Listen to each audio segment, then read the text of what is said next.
All right, good afternoon, and thank you everyone for joining us here today. My name is London Breed. I'm the mayor of San Francisco.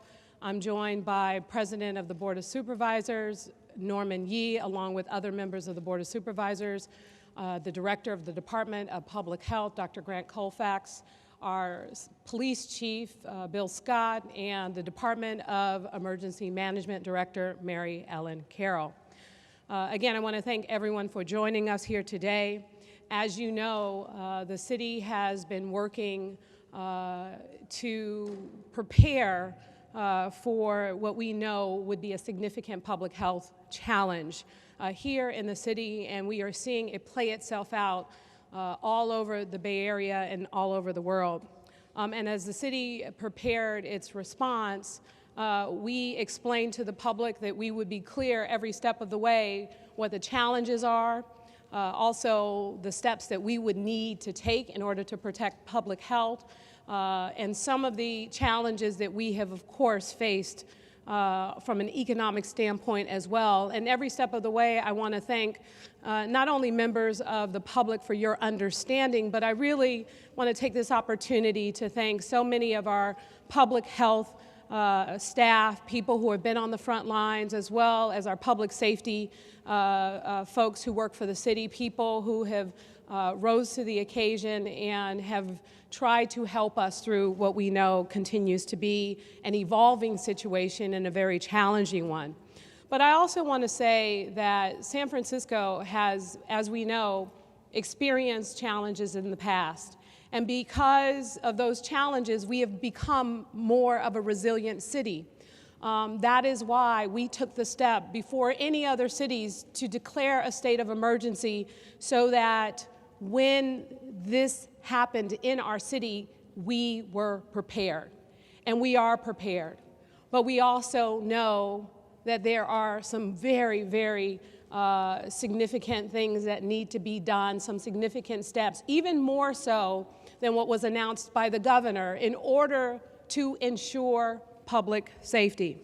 And so today we are announcing those steps and what we need to do. And part of what we are also seeing is definitely a change in behavior, a change in what people do in our everyday lives. Many are calling this the new normal. Well, it's the new normal temporarily in an effort to protect public health. That's what this is about. And again, we appreciate everyone for your cooperation and all of those folks who continue to be on the front line helping us to combat what we know continues to be an evolving situation. The new public health order that we're announcing will require San Franciscans to remain at home with exceptions only for essential outings. These measures will be disruptive to day-to-day life, but there is no need to panic. Essential government services like our police, our fire, our transit, and sanitation will continue. So your garbage will be picked up. Police officers will be out there on the front line. Our fire safety officials and others. Also, grocery stores and pharmacies and banks and gas stations will remain open. Restaurants will be open for takeout only, but non-essential stores like bars and gyms will close effective midnight tonight. So, my fellow San Franciscans, what we are asking for everyone to do is to remain at home for all but the most essential outings for your safety and the safety of those around you. Dr. Colfax will provide more details, but I want to also be clear, again, this is not a time to panic. We are not closing grocery stores. When you need to go to the grocery store to pick up prescriptions, or please also practice social distancing by maintaining at least 6 feet of distance from others. Continue washing your hands and cleaning high-touch surfaces. We know that this will have an even larger impact on what we've already put into place. And we will continue in this city to do everything that we can at the local level to support those who will continue to be impacted. I also want to express that this directive is coming from our county health experts. This is not just happening in San Francisco County, it's happening as we speak in Contra Costa County, Alameda County, in Santa Clara County, and Marin County. So the Bay Area as a region is coming together, understanding the significance of the impacts of the coronavirus for the purposes of making sure that we are keeping people safe. Because we know in San Francisco, we can't do it alone. We have to work together, and our public health experts, which, as I've said in the past, are some of the best in the world, are advising us to take these additional steps to ensure public health. And we will continue, as we have done, in addition to protecting public health, taking into consideration the impacts of these decisions on our economy. We will continue to do everything we can to protect our residents, our workers, and businesses through these challenging times. This morning, we announced the Workers and Families First program, a $10 million paid sick leave package for workers impacted by the coronavirus that are not city employees. We provided advanced paid city sick pay for city employees as well. This is in addition to the measures we've announced, like deferring our business taxes and licensing fees, launching a relief fund for impacted businesses, supporting nonprofits funded by the city so that workers don't lose their income, working with partners in the philanthropic and private sectors and advocating for state and federal funds, putting a moratorium on residential evictions. And here's the thing, we know that there will be more that we need to do. And so we all clearly, along with many of the department heads that are with me, a number of city leaders, elected officials, we are all coming together to put forth the kinds of initiatives that will help us get through this very difficult time. I want to encourage employers and employees who are impacted to visit www.oewd.org/COVID-19 for more information and available support. If you have any questions or concerns and need access to information, you can also call 311. Again, let me reiterate that the time now is not to panic. It's for us to come together. It's for us to follow the directives. It's for us to do everything we can in our respective capacities to prevent the spread of the coronavirus so that we can get over this very challenging time. Ultimately, we will. So we're talking about what might be considered long time, but a short-term inconvenience for the possibility of having a more significant impact as it relates to our public health system. So we are grateful for your support. We ask for your cooperation. This will go into effect through April 7th and could be amended to either be shortened or lengthened depending on the advice from our public health experts.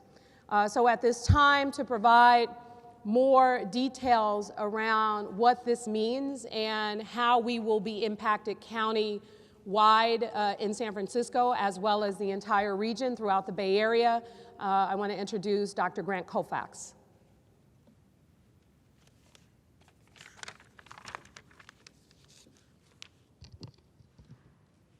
Thank you, Mayor. Good afternoon. I am Dr. Grant Colfax, Director of Health for the City and County. As the coronavirus situation continues to change rapidly in our city and region, I want to make sure that all San Franciscans understand that we are entering a new phase in our response. Our response has always been grounded in data, science, and facts. That continues to be the case today. As we look at the patterns in our country, state, and region, we are seeing rapidly escalating cases and serious illnesses due to coronavirus. This requires an escalating response. The evidence tells us that now is the time to implement this step.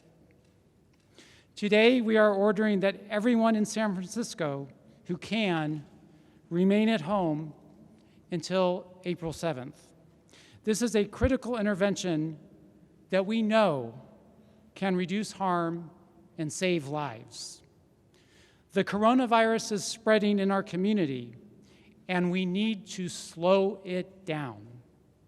Over the weekend, Bay Area County health officers from 6 counties conferred and agreed that this step is needed immediately. Based on what we can predict, now is the time to do everything we can to prevent the situation from getting much worse in a matter of days or weeks.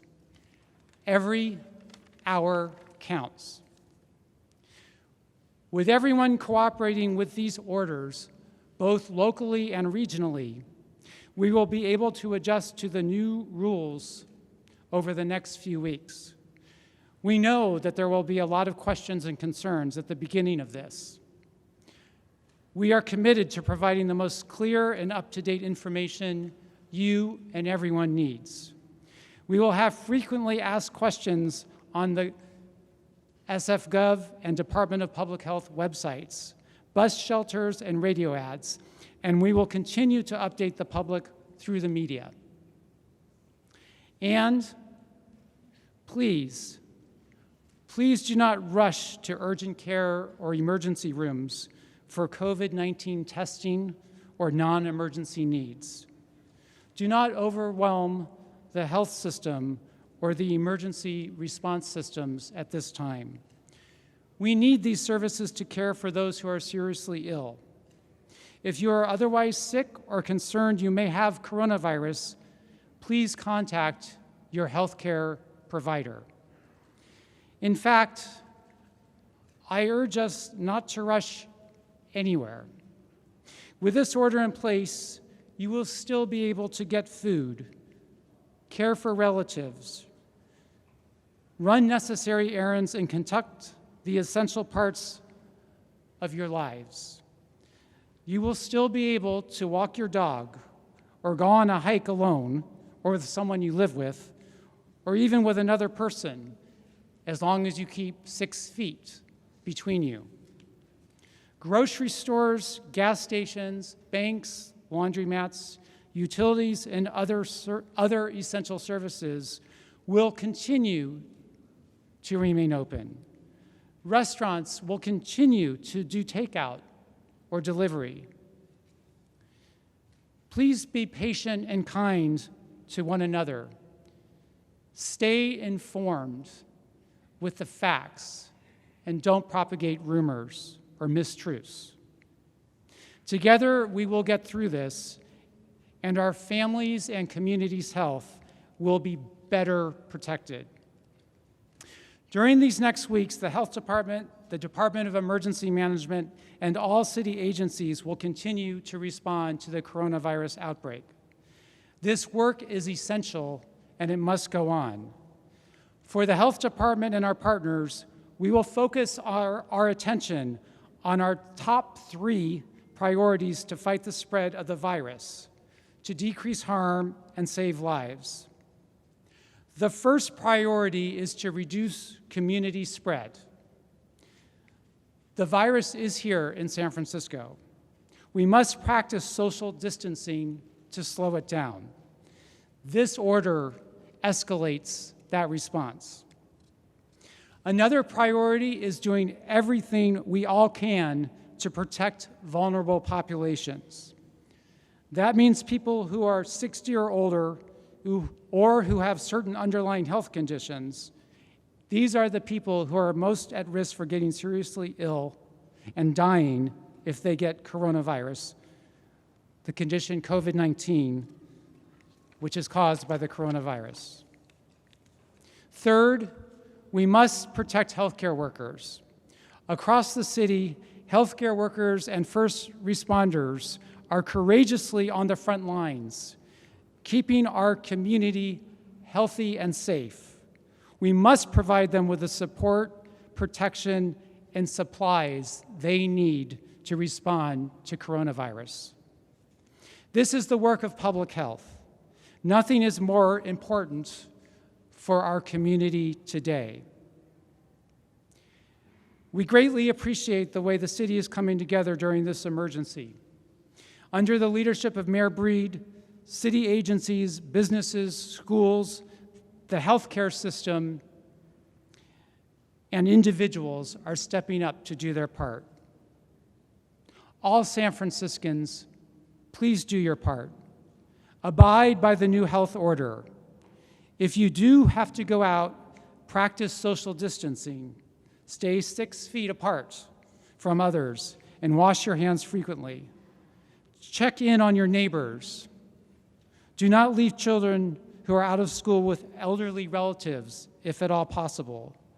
Do not go to emergency rooms unless you have a true emergency. Take care of yourself and your loved ones, and make a plan for how you will manage the changes that are upon us. I know this is a lot to take in, and I and the department are committed to providing all San Franciscans with as much information and guidance as we can to help you do your part. Today's decision was reached collectively, and the entire region is acting as one. We will be developing more detailed information as soon as it is available. And again, please stay up to date by visiting the department's website or SF.gov. And today, if you haven't already, sign up for the text alert service. Text COVID-19 SF to 888-777. That's COVID-19 SF to 888-777. I know today's order is a radical step. It has to be. We need to act now, all of us, to protect the public health. Thank you. Thank you, Dr. Colfax. And before we open it up to questions, I want to introduce President of the Board of Supervisors, Norman Yee. Thank you, Mayor Bree. I want to thank you for your leadership, and I want to thank the leadership of all 6 counties coming together to fight this pandemic as a joint effort, because it can't be isolated. I want to also acknowledge my colleagues. As you see there, almost every one of them are here. Supervisor Safai, Supervisor Walton, Supervisor Mandelman, Supervisor Stephanie, Supervisor Peskin, Supervisor Marv, Supervisor Ronan, Supervisor Preston. We're here standing together with the mayor, and I want to thank all of them working in unity with the mayor's office to respond to this. I want to thank the mayor once again to be aggressive about this effort. This is not a game at all. I want our seniors in particular and people that are most vulnerable to take this seriously. We could give orders, but if you don't follow it, it's useless. You all must do your part. We all must do our part. That's what we need to do. Now, the mayor has rolled out many initiatives already to the press, to the public, saying these are some of the things that we're going to do as a city to help the small businesses, to help people that are residents in San Francisco. Those are great ideas that were generated by all of us standing behind me. And I want to say two other things. Those ideas are not the only ideas.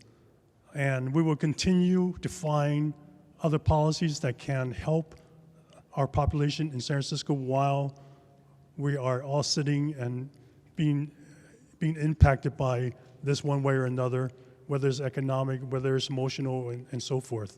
So on Tuesday, we're going to continue that discussion to see what else we could do, what other ideas we could come up with. And I'm happy that we will take that initiative to work together. The other thing I want to say is that during this emergency, it's so important that the Board of Supervisors membership, my colleagues, are well informed. So, because as you know, many of the residents come to our offices for information, and we need to communicate back both ways to the Department of Emergency Management. or EOC, to make sure that there's strong links, strong communication that goes on between us, and we're going to work on that also.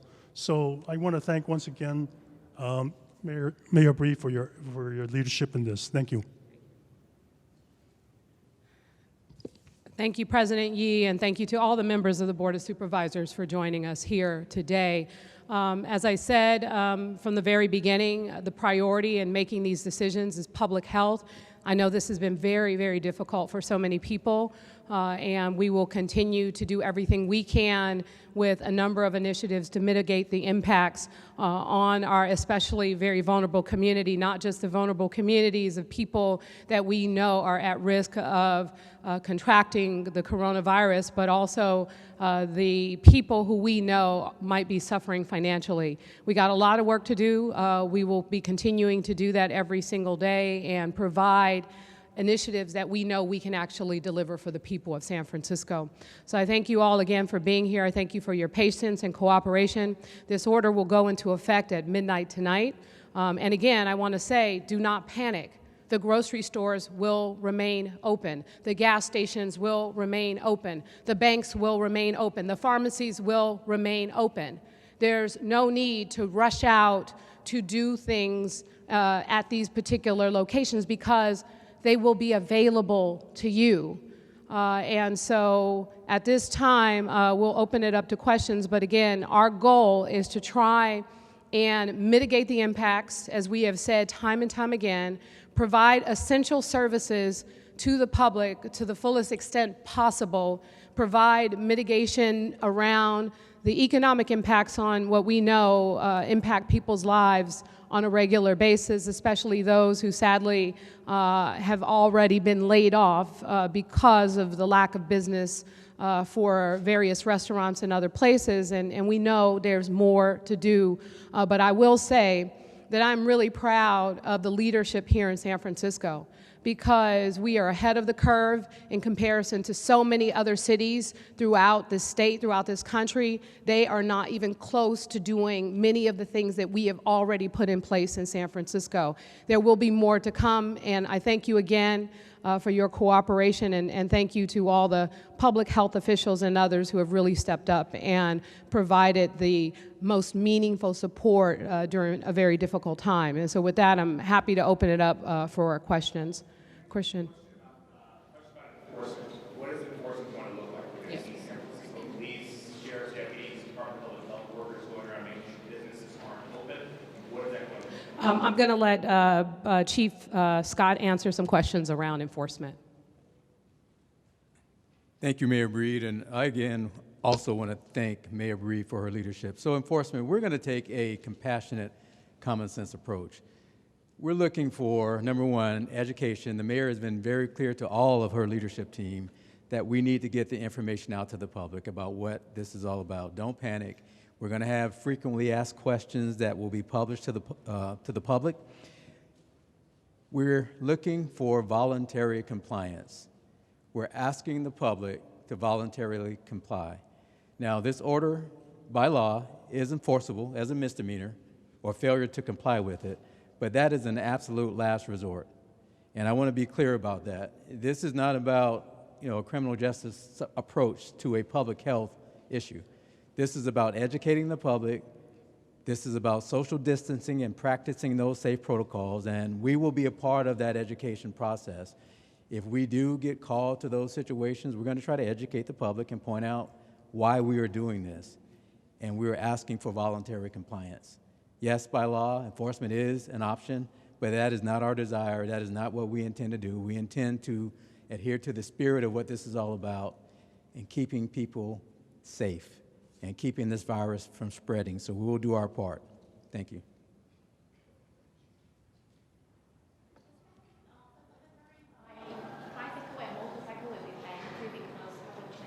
I'm sorry. Does that mean the food delivery by bicycle will be banned too? We're not putting a ban on food delivery. Homeless and cats. Homeless don't listen to too many people. How do you deal with that? So we are still working with the governor's office to not only make sure that we have places for people who are homeless to self-quarantine, but we also know that in this challenging time that the homeless, along with our other vulnerable populations, fit into a vulnerable population. And our goal is to provide some additional resources that we are working on now. We do have locations just in case there is someone who is diagnosed and may not need hospital service, but may need to self-quarantine. It is something that we are continuously working on, and we'll provide more information about that when we have all the details. Essential, and also flying to the airports, what about travel? Dr. Colfax, you want to? So under this order, all but essential travel will be restricted. And your first question was about the media's role, an absolutely essential role to communicate effective information, the accurate information, and to push back against rumors. And again, I know this is a radical step, but also essential services will continue. So ensure that people understand that they will be able to support themselves and their families, get the vital resources that they need during this time, and that this is an evidence-based intervention in terms of making sure that people stay at home as much as possible to prevent the spread of the virus. This is an evidence-based, science-based intervention. Thank you. So at this time, in compliance with the order, people who leave the county during this time would not be, except for essential travel, again, essential travel, would be out of compliance coming back between now and April 7th. People who are currently out of the county would be able to return at this time, but really going forward until April 7th, essential travel is only allowed under the order. Thank you.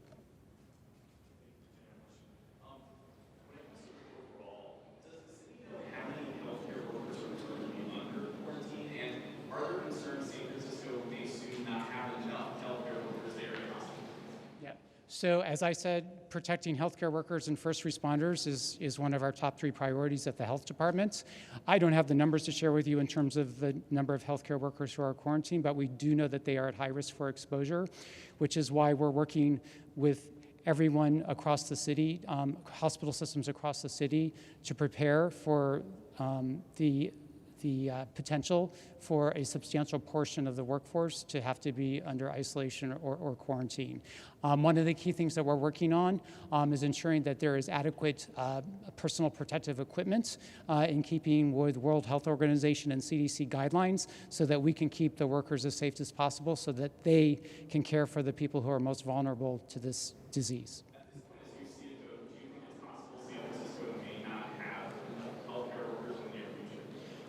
We are more prepared than any other jurisdiction that I'm aware of. We have a robust healthcare system, and everybody is stepping up. What about tourist visitors coming into the city? Like outreach to folks about what they're doing here? That will be posted on the frequently asked questions. What services in City Hall are going to continue and what are going to be restricted? Essential services will be continued. Essential city services will be continued both at City Hall and across the city. But presumably there'll be a fact sheet to tell people. We will be, that will be provided, absolutely. Are you short personal protective equipment right now as you face this? Are you going to need more help from the state or from the federal government? Where is the stuff?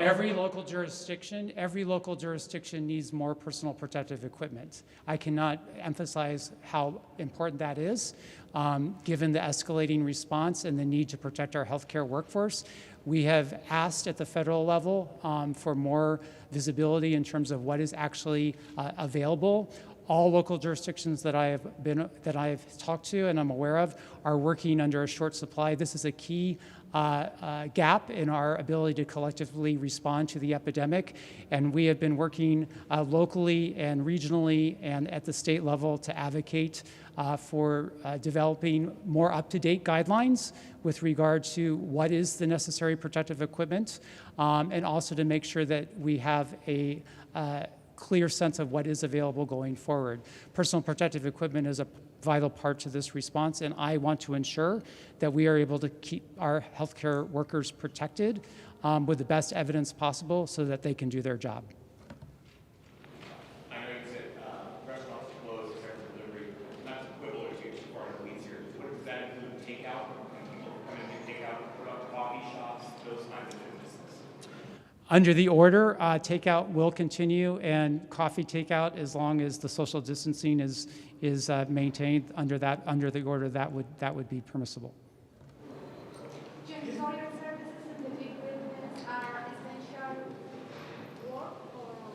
We will post the essential activities on our website with frequently asked questions. I will say that cleaning is especially important for all of us during this period of time. So frontline workers include the courageous janitors who are doing the work of cleaning and keeping us all protected. What is the plan for those folks who do not have cell phones to send out a text alert? How do you get in touch with those who are not as connected as everyone else? So we have a ad campaign that will be on radio and TV and print media. We are today switching all of those messages as we speak, and those you'll be hearing and seeing and be able to read those as of today. Any flyers in other languages? Yes. Yes. So all of that is out. You can either go to sf72.org or sfdph.org, and you will find all of that material ready to print and share. And I just want to add that also there have been a lot of nonprofits that we've partnered with to distribute information in various languages all over the city, so that information has already been going out. Thank you. Dr. Skinner, you get hand cleaner. What are you doing to work with the supply chain with the public where they can access what they need? Thank you for your question, but Greg, it's not just about hand sanitizer. Regular soap works just as well, so I'll let Dr. Colfax answer the details about the supplies. So I would just reinforce what the mayor is saying about soap and washing your hands is one of the key interventions, if not one of the most effective interventions we can do to reduce risk. Hand sanitizer, we're working with all of our supply chain operators locally to ensure that we have as much available as possible. We work with what we have, and we're trying to get more. Thank you.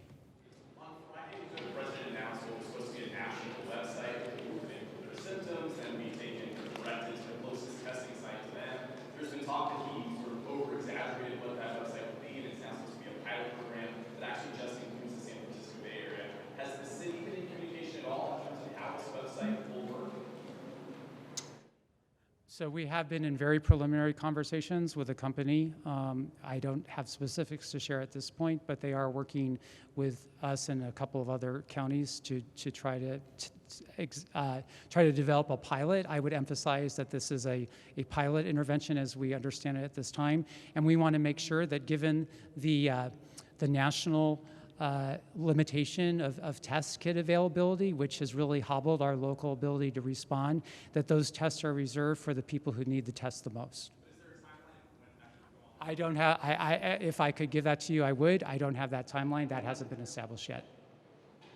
And just to be honest, we can't sit back and wait for the federal government to do anything. Unfortunately, they've not been as proactive as they should in recognizing that this is a crisis throughout the entire world. As you know, I sent a letter to the Vice President 2 weeks ago around the lack of support for test kits, around protective equipment, around their very terrible response in dealing with this. But sadly, now is not the time to point fingers. It's the time for us to come together and to provide as many resources as we can here locally in order to protect public health, and we hope that people will cooperate with us. Reaching out region-wide, because if bars, restaurants are closed here in San Francisco, somebody can just drive down to the city or North County or to the East Bay. If you can talk more about what's being done for a region-wide effort, are you in communication with supervisors in other counties? What's being done? So the public health officers for the counties that I listed are all in constant communication and are the ones who put forth this specific directive. And so they are definitely in touch. From my perspective, I'll let Dr. Colfax talk specifically about what that entails. But we, as mayors, as leaders of the city, we are in constant contact along with the governor's office in order to provide coordinated responses for the suggestions or the mandates that are coming down from public health officers. So there is a coordination that is happening around the region as a result of this particular situation, and we're working together, and we're working directly as well with the governor's office, who's been very supportive in our efforts. And so I'll let Dr. Colfax talk about the public health officers and their coordination and response. So thank you, and I think it's really key to emphasize how important this regional response is. From the data that we're receiving from other countries, we know that a regional approach must be taken, particularly with regard for social distancing, for it to have an optimal impact. Over the weekend, the health officers from the nearby counties came together, shared data information about what we were doing, and made a commitment to working regionally and collaborating and really working lockstep towards this order. While the order released today is specific to San Francisco, the order reflects the concepts that are being implemented and executed across all 6 counties, and the timing of the order and the effect of the order, the date and time that the order is effective is consistent across the 6 counties. Any main change related to the transportation? So bar keeps running, buses keep running? There'll be a press availability with the director of MTA, Jeff Tumlin, at 3 o'clock today to provide details on Muni and our transportation system here. We unfortunately can't speak on behalf of BART. I do have a question for Chief Scott about enforcement. If we have essential workers going to work, do they need to bring documentation where they're working if they are stopped? How does that work? We've seen some pretty strict rules in Italy and Spain over this whole thing with people, essential workers going to work. What do they need to keep on them to make sure that everything's done set? Well, the first thing is if we are practicing the social distance requirements, the likelihood of somebody being stopped is very, very extremely low, unless they're doing something else. And if they're called in as a disaster service worker, they would need to have the regular credentials on them, but that's easily explainable. As I said, we're taking a very common sense, compassionate approach to this. We understand that certain things have to happen, and we have to have essential services in our city, and our officers will be very thoughtful about that. But if social distancing is being practiced, there's really no reason to stop anybody. Thank you. So thank you all again. I just want to express that I know we said that a lot of this information is online, and we also realize that not everyone has access to the internet, and so 311 is also a tool. And I want to reiterate that this is not the time to panic. If people have questions, they have concerns, they can call 311. They can look at the Department of Public Health website for any questions or any other concerns. We are here to provide as much information as we possibly can to help every resident of the city get through this very difficult situation, which is something that, again, we have experienced maybe not in this magnitude, but we have had challenges before, and we have become a more resilient city as a result of those challenges. We will emerge stronger and better because of this. Please cooperate with the order. Please continue to work with us to comply so that we can get through this sooner rather than later. Thank you all so much for being here today.